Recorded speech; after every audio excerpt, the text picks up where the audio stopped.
Welcome to the Deep Dive. This is where your curiosity leads our conversation. You send us the sources, we dig in, and try to pull out the key insights you're looking for quickly and, without getting totally bogged down. Exactly, cutting through the noise. Right. And today we're tackling something that, well, let's be honest, can feel pretty dense but is super important. Income tax accounting. Specifically comparing IFRS International Financial Reporting Standards and U.S. GAAP. Yeah, IAS 12 versus Topic 740. Always a fun comparison. You've given us some great comparative stuff to work with, so our mission today, break down the key differences, the similarities too, in how these big standards handle income taxes. Maybe find a few surprising things along the way. Sounds good. It's really about understanding the different philosophies, isn't it? How they approach the same basic idea, companies owing tax, but sometimes end up in different places. Okay, let's kick things off with the basics. What actually counts as income tax under these two? Seems like the core idea tax on taxable profits is, well, pretty much the same. That's the starting point, yeah. Both agree it's about taxes based on earnings. But IFRS casts a slightly wider net right away. It specifically includes taxes that subsidiaries or associates might have to pay when they distribute profits, like withholding taxes. Okay, so capturing that tax hit when money moves up to the parent. Makes sense. Right. It aims for a more complete picture of the tax tied to those investments. Got it. What about other kinds of taxes, things not directly tied to profit, like Social Security VAT? Generally, no. Those usually fall outside these specific income tax standards, both IFRS and US GAAP. They get handled under other rules, provisions, employee benefits, specific rules for VAT, that kind of thing. Okay. And government grants, too, they're explicitly carved out of income tax accounting under both, even though they obviously affect the financials. Right. Different category. Okay, Yeah. Now here's where I saw a really stark difference in the materials. Investment tax credits, ITCs. Oh, yeah, that's a big one. A fundamental split. IFRS kicks them out of the scope of IAS 12. Excludes them. Why? The thinking is often that they're more like government help to reduce an asset's cost, not really a direct reduction of your income tax bill itself. So companies often end up looking to either the income tax standard or the government grant standard for analogy. Okay, so IFRS treats them like incentives. What about U.S. GAAP? Totally different. U.S. GAAP pulls them right into the income tax standard, Topic 740. The view there is, well, these credits directly lower the cash you pay for income tax, so they belong in the income tax accounting. Huh. So IFRS sees them as kind of separate. U.S. GAAP integrates them. Interesting. Now, Pillar 2 taxes, the global minimum tax stuff, that's huge right now. How do they fit in? Yeah, it's definitely complex, but generally both IFRS and US GAAP see Pillar 2 taxes as falling within the scope of income taxes, because ultimately they are taxes triggered by profits, even if the calculation is, this whole new global overlay. Right, based on profit. But wasn't there something about IFRS having a temporary break? Yes, exactly. IFRS put in a temporary mandatory exception. Basically, companies don't have to recognize or disclose deferred taxes related to Pillar 2 for now.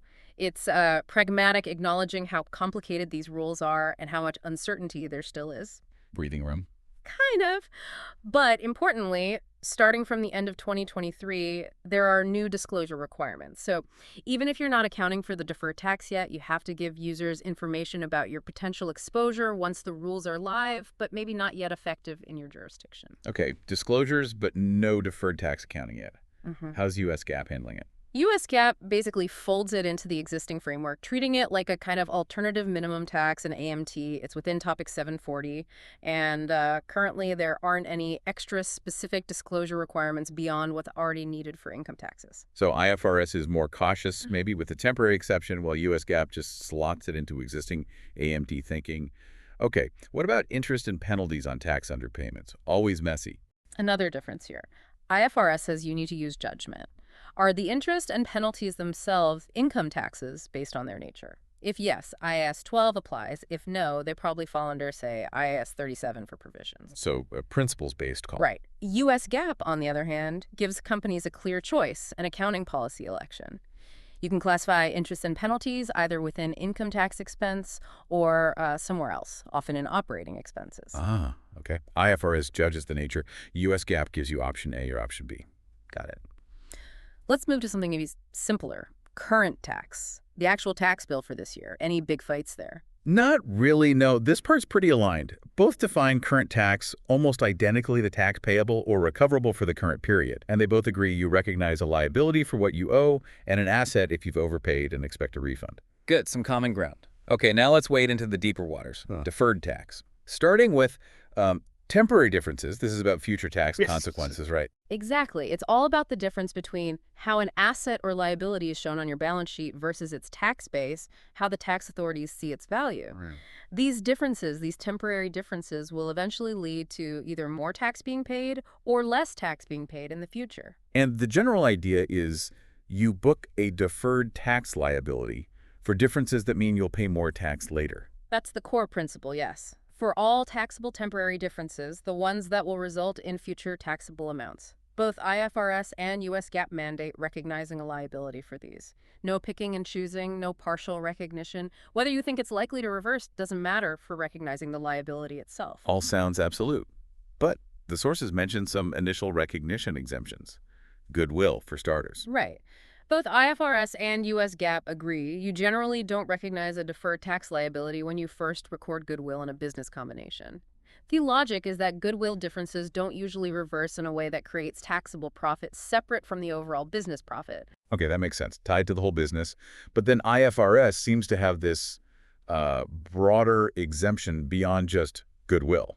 Yes, and this is a really key difference. IFRS has an exemption for recognizing deferred tax when you initially recognize other assets or liabilities. If, and these are important ifs, the transaction is not a business combination, and at that moment, it doesn't affect either your accounting profit or your taxable profit. Okay.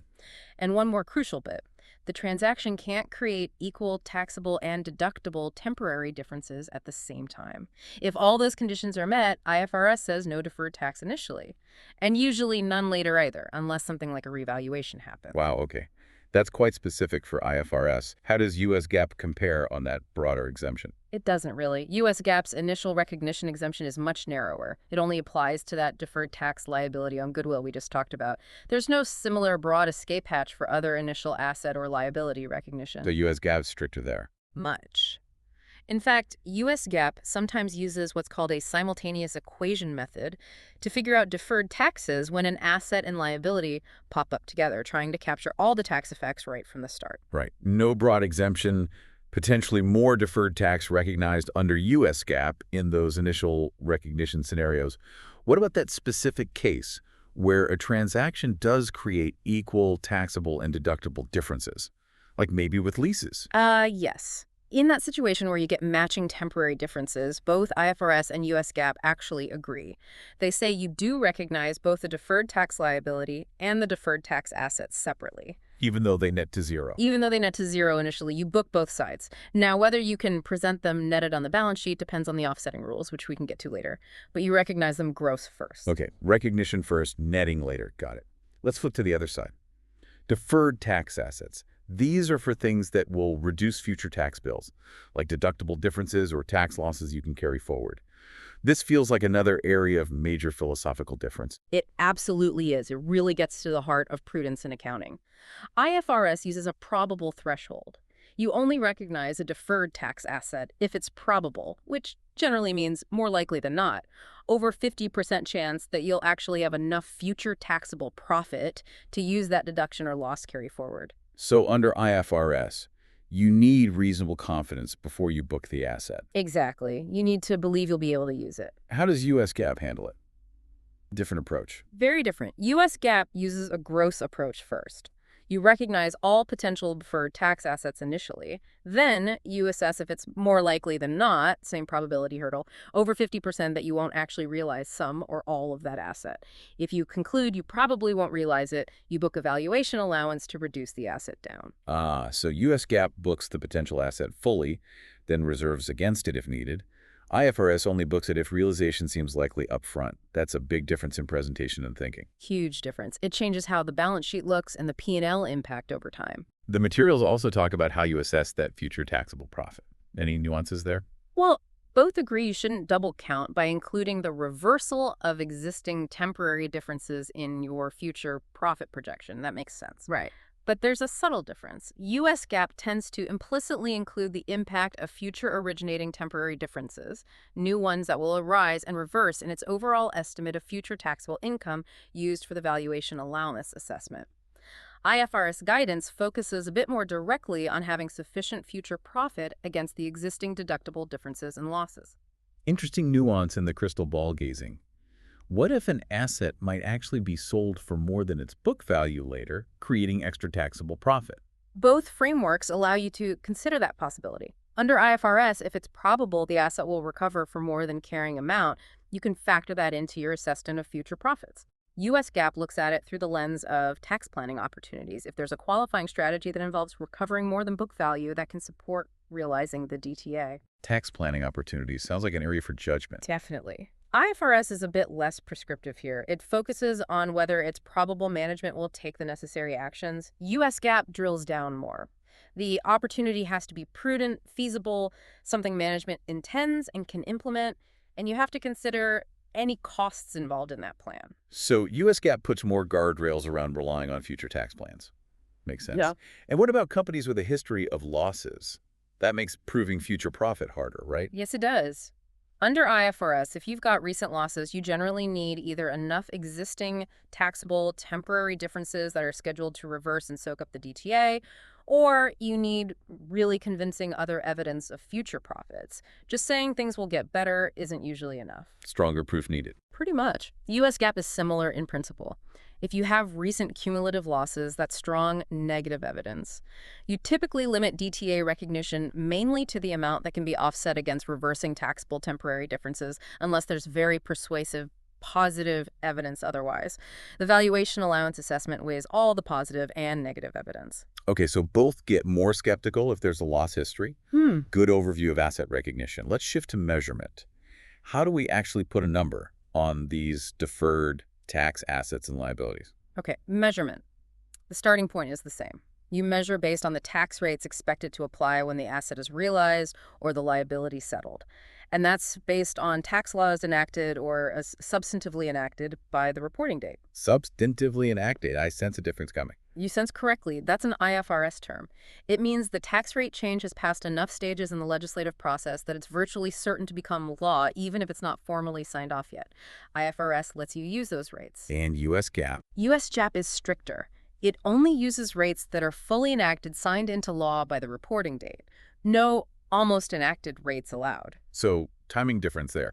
IFRS might reflect a rate change sooner if it's substantively enacted. What about places with different tax rates for profits kept in the company versus profits paid out as dividends? Yeah, that happens. IFRS generally says measure deferred tax using the rate for undistributed profits, because that's usually how the temporary difference will reverse through the company's ongoing operations. Okay, the stay in the business rate. Right. U.S. GAAP, though, particularly for foreign subsidiaries, often requires using the rate for distributed profits unless the company meets the indefinite reversal criteria. That means asserting you plan to reinvest those earnings offshore indefinitely. Only then can you use the undistributed rate. Whoa, that's quite different, especially for multinationals. Big impact on foreign earnings tax. It can be, yes. It reflects different views on the default expectation for foreign profits. What about the assumption of how an asset will be recovered? Like used up versus sold. Does that affect the rate? Both assume recovery or settlement happens in line with how the company expects to use the asset or settle the liability. IFRS actually has a bit more explicit guidance if there are, say, dual intentions, maybe you might use it or sell it, and how to consider different tax rates, like capital gains versus ordinary income. And U.S. GAAP. U.S. GAAP lacks that specific detailed guidance, but the general principle of using the enacted rate expected for the manner of recovery would likely lead you to a similar place most of the time. If you expect to sell, you'd look at the capital gains rate if enacted. Okay. What about things like investment property at fair value or revalued assets under IFRS? Those models aren't really in U.S. GAAP. Exactly. If IFRS requires or allows fair value for investment property, there's a presumption it'll be recovered through sale, potentially triggering capital gains rates for deferred tax. Revaluing PPE under IFRS also creates temporary differences measured at the rate expected on disposal. Since U.S. GAAP doesn't generally use these models, you just won't see these specific deferred tax impacts. The underlying accounting drives the tax accounting difference.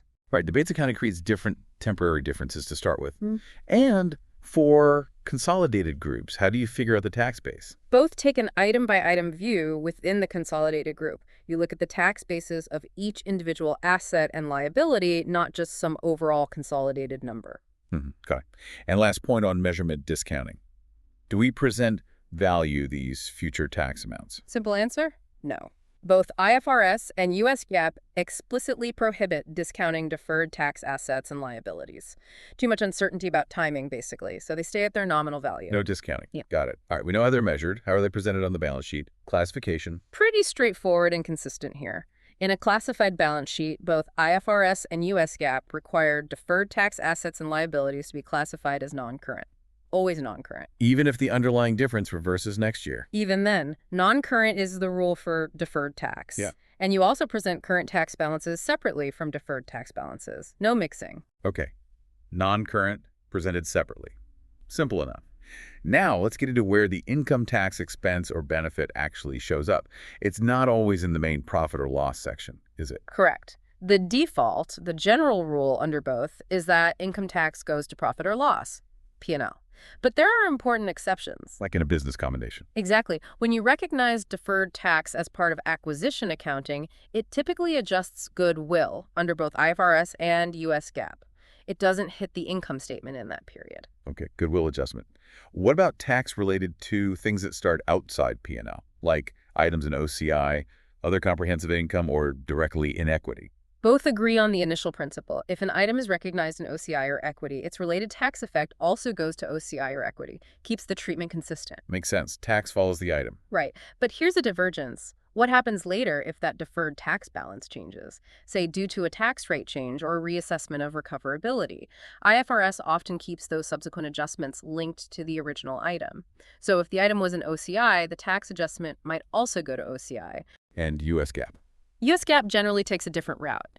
Those subsequent changes to deferred tax, even if related to an OCI or equity item, usually flow through P&L. Ah, okay. So IFRS maintains the link longer. US GAAP tends to bring later adjustments back to P&L.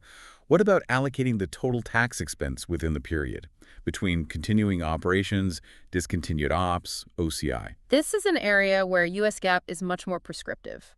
It has detailed rules on intra-period tax allocation, specifying how to calculate and assign the tax effect across different parts of the income statement and OCI. IFRS doesn't really have specific guidance on the mechanics. Practice varies more. Another rules versus principles example. Okay. How about when tax rates change? Where does that adjustment hit? Generally P&L under both, but the timing and exceptions differ slightly, linked to what we said earlier. Under IFRS, the adjustment hits P&L when the rate is substantively enacted. Unless the deferred tax relates to an item originally in OCI or equity, then the adjustment follows the item. Under US GAAP, the adjustment always goes to P&L, and it shits when the rate is fully enacted. Right. That's substantively enacted versus enacted, and the OC equity link under IFRS again. What about share-based payments? Their tax treatment seems complex. It can be. Under IFRS, the tax benefit generally goes to P&L up to the amount of the cumulative accounting expense. If the tax deduction you actually get is bigger than the expense booked, that excess tax benefit goes directly to equity. Okay, split treatment potentially under IFRS. Yeah. US GAAP. US GAAP changed its rules a while back. Now, all the tax effects of share-based payments, including those excess benefits or shortfalls when the award settles or expires, go through P&L. No split treatment anymore. Simpler, maybe, but different P&L impact. Yeah. Okay. Dividends paid out, any tax impacts there? Sometimes. If the company pays withholding tax on dividends, that tax effect is usually recognized in P&L under both. IFRS has a slight exception. If the company is just acting as a collection agent for the tax authority, it might reduce equity directly. US GAAP has some specific narrow conditions for equity treatment too. Okay, usually P&L. And if a company's whole tax status changes, like becoming taxable. Under IFRS, the deferred tax impact of that status change generally goes to P&L, again with the exception for items previously tagged to OCI or equity. US GAAP is simpler. The tax effect of a status change always goes to P&L. Always P&L under US GAAP. Okay, lots of nuances on where tax hits the statements. What about offsetting tax assets and liabilities? Can you net them on the balance sheet? You can, but under specific conditions. For current tax assets and liabilities, the rules are very similar in IFRS and US GAAP. You need a legally enforceable right to offset, and you need the intention to settle net or realize the asset and settle the liability simultaneously. And crucially, this is only within the same tax jurisdiction. Can't offset UK tax assets against German tax liabilities. Exactly. No cross-jurisdiction offsetting for current tax. What about offsetting deferred tax assets and liabilities? Same rules. Similar principles, but slightly different application. IFRS allows offsetting if the deferred taxes relate to the same tax authority and either the same taxable entity or different entities within the group that intend and are able to settle net or simultaneously realize settle in the future. Okay, IFRS allows some cross-entity offsetting within a jurisdiction if the intent is there. US GAAP. U.S. GAAP allows offsetting of all deferred tax assets and liabilities within a specific tax-paying component and jurisdiction. You net everything within that box. But you cannot offset deferred taxes between different tax-paying components or different jurisdictions. So maybe slightly less opportunity for cross-entity netting than under IFRS, depending on the group structure and intent. Got it. And you definitely can't offset deferred against current. Absolutely not. Current stays with current, deferred stays with deferred under both frameworks. Okay, offsetting rules clear. Now let's dive into some of these specific application areas where the differences really come alive. Intragroup transactions, selling stuff between subsidiaries. Right. First point, both agree you don't eliminate the tax effects of these transactions in consolidation, even though you eliminate the intercompany profit itself. But how you account for the tax differs, especially with inventory. How so? IFRS generally measures deferred tax using the buyer's tax rate, but recognizes the current tax impact in the seller's books. For inventory specifically, IFRS makes the seller defer the tax effect on the unrealized profit, but importantly, it does not let the buyer recognize a deferred tax asset for the step up in the inventory's tax basis. Okay, seller defers tax, buyer gets no DTA under IFRS, US GAAP. U.S. GAAP also makes the seller defer the tax on the unrealized profit, but then it explicitly prohibits the buyer from recognizing a DTA for that step up until the inventory is sold outside the group. So similar outcome on the DTA prohibition for inventory, but maybe slightly different mechanics leading there. For other asset transfers, the treatments are generally more similar. That inventory DTA prohibition seems like a key practical point. What about groups filing one consolidated tax return? IFRS looks at temporary differences based on consolidated carrying amounts versus tax bases. U.S. GAAP does too, but often the detailed calculations involve figuring out deferred tax for each legal entity as if it were filing separately, especially for allocation purposes within the group. Okay. Investments in subs, branches, associates, it always seems complicated for tax. It really is, and there are big differences here. IFRS has a significant exemption. You generally don't recognize a deferred tax liability on the taxable temporary difference related to your investment in a sub or branch if you control the timing of when that difference reverses, like deciding when dividends are paid, and it's probable it won't reverse in the foreseeable future. So, if you control it and don't plan to bring the money back soon, no DTL under IFRS. Pretty much for subs and branches. For associates, where you have significant influence but not control, you usually do recognize the DTL unless you can somehow still control the reversal timing. How does US GAAP handle these outside basis differences? Much less scope for exemption. For foreign subs and JVs, U.S. GAAP generally requires you to recognize deferred tax on these outside basis differences unless you can assert indefinite reinvestment or plan a tax-free liquidation. For domestic subs, over 50% owned, there are similar rules, focusing on whether recovery will be tax-free. And notably, U.S. GAAP has no general exemption for equity method investees like IFRS might. Wow, so US GAAP likely forces more deferred tax onto the balance sheet for these investments. Often, yes. The indefinite reinvestment assertion under U.S. GAAP is a high hurdle. For the deductible side, if your outside basis is lower than tax basis, IFRS recognizes a DTA if reversal is foreseeable and profit will be available. U.S. GAAP requires foreseeable reversal too, but uses the valuation allowance to assess the profit likelihood. Big divergence there.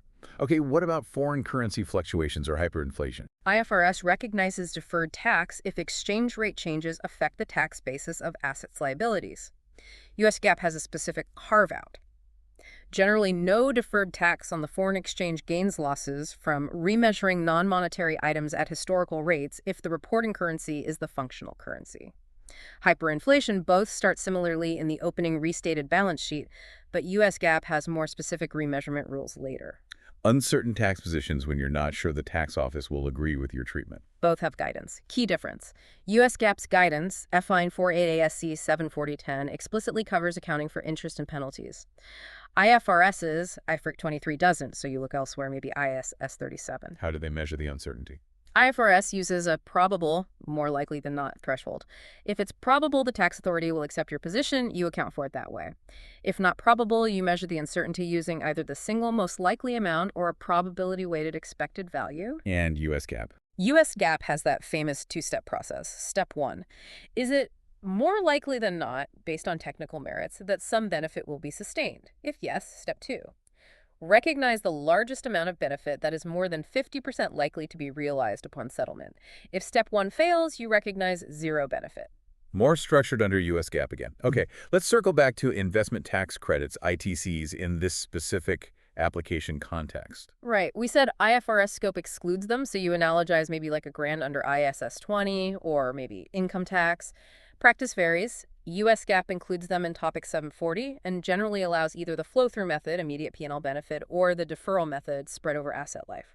So completely different accounting models. Fundamentally. Although, interestingly, for some refundable credits in recent U.S. law, both frameworks tend to treat them more like government grants. And U.S. GAAP actually lacks specific guidance for grants for businesses, unlike IFRS's IAS 20. For non-refundable transferable credits under U.S. GAAP, there's judgment needed. Are they economically, like a tax reduction, or more like a grant? Okay. Share-based payments, practical application differences. We touched on the P&L versus equity difference for excess benefits. Another point, IFRS bases the deferred tax asset on the estimated future tax deduction. U.S. GAAP generally bases the temporary difference on the cumulative accounting costs recognized. Also, for tax deductions on dividends paid on certain ESOP shares, IFRS follows general principles, while U.S. GAAP specifically requires the benefit go to P&L. Tax groups, again, allocating tax within a consolidated filing. IFRS is silent on the allocation method, so practice varies. U.S. GAAP requires a systematic, rational, consistent method like pro rata or treating each entity as separate. Business combination is always a minefield. Tax aspects. Lots of similarities, actually. Both recognize deferred taxes on the acquirer's temporary differences and loss carry-forwards. Both exempt initial goodwill from DTL recognition. Both recognize a DTA if tax-deductible goodwill exceeds book goodwill, though U.S. GAAP uses a VA and maybe the simultaneous equation. Both account for changes in the acquirer's deferred taxes separately. Where do they differ significantly in M&A tax? Contingent consideration tax effects can differ. IFRS often links to the accounting for the consideration. U.S. GAAP might treat deductible payments as more goodwill. Equity-settled replacement awards follow the different share-based payment rules. Measurement period adjustments get tax effects recognized alongside them in both. Tax effects of changes in ownership without losing control are equity transactions in both. It's complex, but maybe more alignment here than in some other areas. Okay. Government grants and leases, any final quick points? Grants both agree no DTA for non-taxable grants. Leases, lessee, ROU asset liability under both. Big difference can be the IFRS initial recognition exemption, potentially applying a lease commencement if tax deductions align with the liability, whereas U.S. GAAP generally recognizes separate DTA DTL on the ROU asset and liability from the start. Lesser accounting also has some knock-on deferred tax differences.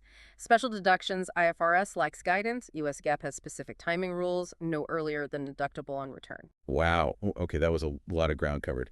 So, pulling it back, the big picture seems to be U.S. GAAP is often more rules-based, more prescriptive, right? Right. Especially on things like initial recognition, the valuation allowance, how you allocate tax, business combinations. I think that's fair. More bright lines, more specific guidance in many areas.